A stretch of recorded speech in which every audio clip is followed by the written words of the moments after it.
Bismillahirrahmanirrahim. Assalamualaikum warahmatullahi wabarakatuh. Berjumpa lagi dengan saya, Ega Nurhayati. Apa kabar kalian semuanya? Semoga Tuhan selalu memberikan kesehatan kepada kita semua. Nah, pada kesempatan kali ini kita akan membahas materi mengenai bank dan lembaga keuangan. Nah, sebelumnya perlu kita ketahui pada pertemuan kita kali ini kita akan membahas mengenai yang pertama pengertian lembaga keuangan, yang kedua mengenai peran dan fungsi dari lembaga keuangan, yang ketiga ada jenis lembaga keuangan, dan yang keempat perbedaan antara bank dan bukan bank. Nah, langsung kita ke pematerian pertama yaitu mengenai pengertian lembaga keuangan. Ada yang tahu apa itu pengertian lembaga keuangan? Nah, lembaga keuangan itu menurut keputusan Menteri Keuangan Republik Indonesia nomor 792 tahun 1990 tentang lembaga keuangan didefinisikan sebagai semua badan yang kegiatannya di bidang keuangan, melakukan penghimpunan dan penyaluran dana kepada masyarakat, terutama guna membiayai investasi perusahaan. Nah, sedangkan lembaga keuangan secara umum ialah badan usaha yang mengumpulkan aset dalam bentuk dana dari masyarakat dan disalurkan untuk pendanaan proyek pembangunan serta kegiatan ekonomi dengan memperoleh hasil dalam bentuk bunga sebesar persentase tertentu dari besarnya dana yang disalurkan.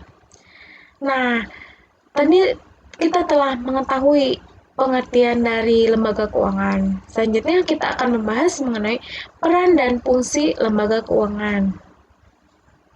Nah, yang pertama ada peran lembaga keuangan. Peran lembaga keuangan yang pertama yaitu likuiditas, di mana masyarakat yang memiliki kebutuhan atau keperluan bisa mendapatkan uang tunai dengan cara yang mudah. Nah, sehingga nantinya tidak merasa khawatir gitu dalam memenuhi kebutuhan tersebut. Apalagi jika membutuhkan uang yang mendesak dan sangat sulit mendapatkan pinjaman. Nah, peran lembaga keuangan ini dapat menjamin kebutuhan eh, keuangan masyarakat. Nah, yang kedua ada realokasi pendapatan. Apa itu realokasi pendapatan? Itu pendapatan yang diterima atau didapatkan oleh masyarakat pada lembaga keuangan ini bisa menyimpan atau menabung sehingga nanti ketika masa yang akan datang, ketika masyarakat tersebut membutuhkan uang, maka lembaga keuangan ini merealokasi pendapatan untuk masa yang akan datang. Selanjutnya, ada kemudahan transaksi, di mana selain dari segi tadi realokasi pendapatan dan likuiditas, bisa juga berperan dalam melakukan transaksi dengan mudah. Seperti yang dikatakan sebelumnya bahwa bisa jadi ada orang yang membutuhkan dana atau uang dengan mendesak namun memiliki kendala dalam kesulitan transaksi. Nah, dalam lembaga keuangan ini mempermudah transaksi. Selanjutnya ada pengalihan aset. Nah, pengalihan aset di sini bukan berarti bahwa aset yang telah ditabung tersebut dialihkan atau tidak digantikan, akan tetapi pengalihan aset tersebut dalam hal ini adalah meminjamkan dana dari tabungan masyarakat kepada pihak lain. Kemudian pihak yang lain tersebut nantinya akan mengelola pinjaman dan lembaga ini dalam masa yang telah ditentukan. Nah, selanjutnya ada fungsi lembaga keuangan. Jika tadi peran lembaga keuangan, kita akan mengetahui fungsi lembaga keuangan. Nah, lembaga keuangan ini menyediakan jasa sebagai perantara antara pemilik modal dan pasar utang yang bertanggung jawab dalam penyaluran dana dari investor kepada perusahaan yang membutuhkan dana tersebut. Nah, selanjutnya ada jenis lembaga keuangan. Ya, jenis lembaga keuangan itu dibagi menjadi dua. Yang pertama, lembaga keuangan bank, dan yang kedua ada lembaga keuangan bukan bank. Apa sih itu lembaga keuangan bank?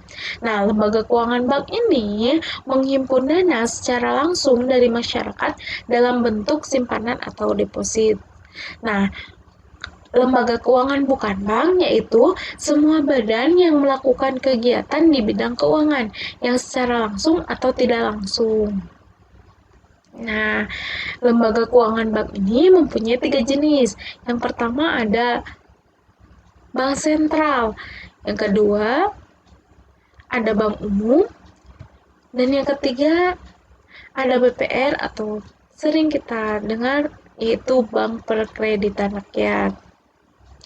Yang pertama dari lembaga keuangan bank yaitu bank sentral. Yaitu bank sentral merupakan sebuah instansi yang memiliki tanggung jawab atas kebijakan moneter di suatu negara. Tujuan utamanya yaitu mencapai dan memelihara kestabilan nilai rupiah. Untuk mencapai tujuan tersebut, bank sentral memiliki tujuan menetapkan dan melaksanakan kebijakan moneter, mengatur dan menjaga kelancaran sistem devisa, serta mengatur dan mengawasi bank. Yang kedua dari lembaga keuangan bank yaitu bank umum. Nah, bank umum ini bertugas melayani seluruh jasa-jasa perbankan dan melayani segenap lapisan masyarakat, baik masyarakat perorangan maupun lembaga-lembaga lainnya. Bank umum juga dikenal dengan nama bank komersil dan dikelompokkan ke dalam 2 jenis, yaitu bank umum devisa yang tugasnya melaksanakan jasa yang berhubungan dengan seluruh mata uang asing, dan yang kedua ada bank umum non-devisa yang sebaliknya ini tidak melaksanakan jasa yang berhubungan dengan seluruh mata uang asing. Nah, jenis lembaga keuangan bank yang ketiga ada BPR atau Bank Perkreditan Rakyat. Nah, Bank Perkreditan Rakyat ini merupakan bank yang khusus melayani masyarakat kecil dan pedesaan. Bank Perkreditan Rakyat awalnya berasal dari Bank Desa, Lumbung Desa, Bank Pegawai, dan bank lainnya yang kemudian dilebur menjadi Bank Perkreditan Rakyat. Nah, jenis produk yang ditawarkan relatif lebih sempit jika dibandingkan dengan bank umum. Bahkan ada beberapa jenis jasa bank yang tidak boleh diselenggarakan oleh BPR, seperti pembukaan rekening, giro, dan ikut clearing. Nah, tadi kita telah mengetahui jenis dari lembaga keuangan bank. Selanjutnya kita akan mengetahui jenis dari lembaga keuangan bukan bank. Ada 3. Yang pertama ada kontraktual, yang kedua ada investasi, dan yang ketiga ada pembiayaan. Nah, jenis dari lembaga keuangan bukan bank yang pertama itu ada kontraktual. Nah, kontraktual ini lembaga keuangan yang kegiatan usahanya bersifat kontraktual, yaitu menarik dana dari masyarakat dengan menawarkan kontrak untuk memproteksi penabung terhadap risiko ketidakpastian. Misalnya ada polis asuransi dan program pensiun. Nah, jenis lembaga keuangan bukan bank yang kedua adalah investasi. Nah, investasi ini lembaga keuangan yang kegiatannya melakukan investasi di pasar uang dan pasar modal, misalnya perusahaan efek dan reksadana. Dan yang terakhir, jenis lembaga keuangan bukan bank yaitu pembiayaan. Nah, lembaga yang menawarkan jasa pembiayaan, sewa guna usaha, anjak piutang, pembiayaan konsumen, dan kartu kredit. Nah, misalnya nih yang ada di Indonesia saat ini yaitu pasar modal, pasar uang, koperasi simpan pinjam, penggadaian, sewa guna, asuransi, dan lain sebagainya. Nah, lanjut kita ke pembahasan selanjutnya yaitu perbedaan. Perbedaan apa nih? Perbedaan antara, tadi kan ada 2 jenis dari lembaga keuangan itu. Ada lembaga keuangan bank dan lembaga keuangan bukan bank. Nah, kita akan mengetahui apa perbedaan dari 2 itu. Nah, dilihat dari penghimpunan dana ya. Dilihat dari penghimpunan dana, bank itu bisa dilaksanakan secara langsung berupa simpanan dana masyarakat. Nah, itu bisa berupa tabungan, giro, dan deposito. Yang kedua bisa secara tidak langsung. Nah, secara tidak langsungnya itu bisa berupa surat berharga, penyertaan, pinjaman atau kredit dan dari lembaga lain. Nah, Jika dilihat dari penghimpunan dana, bukan bank hanya dilakukan secara tidak langsung dari masyarakat melalui kertas berharga, bisa juga dari pernyataan pinjaman atau kredit dari lembaga lain. Nah, yang kedua dilihat dari sisi penyaluran dana. Dilihat dari sisi penyaluran dana, lembaga keuangan bank tujuannya modal investasi, modal investasi dan konsumsi. Nah, ditunjukkan kepada badan usaha dan individu. Nah, ini untuk keperluan tujuan jangka pendek, menengah, dan panjang. Nah, dilihat dari dilihat dari sisi penyaluran dana, lembaga keuangan bukan bank itu hanya bertujuan untuk investasi, hanya ditujukan kepada badan usaha dan hanya untuk jangka menengah dan jangka panjang. Nah, dari keempat pemaparan materi tadi ada pengertian lembaga keuangan, jenis lembaga keuangan, peran dan fungsi lembaga keuangan, serta perbedaan antara lembaga keuangan bank dan bukan bank, dapat kita simpulkan bahwa lembaga keuangan merupakan sarana yang tepat bagi sektor rumah tangga untuk mengamankan keuangannya di masa modern seperti ini nih, di mana masyarakat harus lebih bijaksana dalam membelanjakan hartanya guna keperluan di masa mendatang.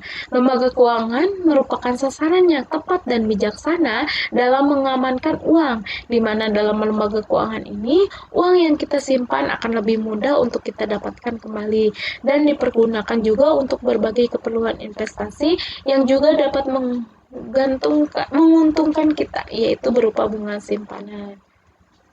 Ada satu quotes dari Imam Syafi'i yang mengatakan bahwa jika kamu tidak tahan dengan lelahnya belajar hari ini, maka kamu harus tahan dengan perihnya kebodohan di masa yang akan datang. Nah, terima kasih. Semoga pemaparan materi tadi bermanfaat untuk kalian semua. Terima kasih sudah mendengarkan dan menonton video ini. Wassalamualaikum warahmatullahi wabarakatuh.